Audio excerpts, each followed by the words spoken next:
What's up, YouTube?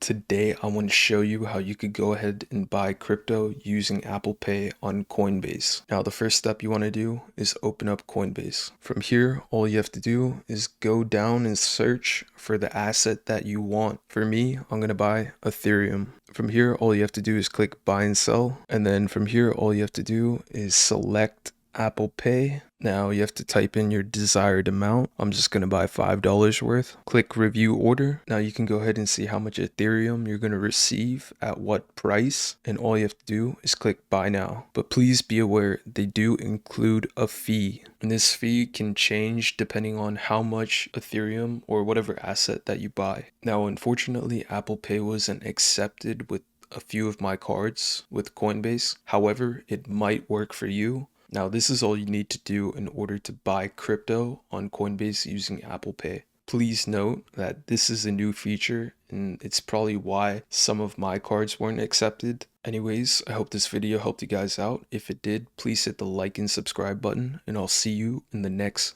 video.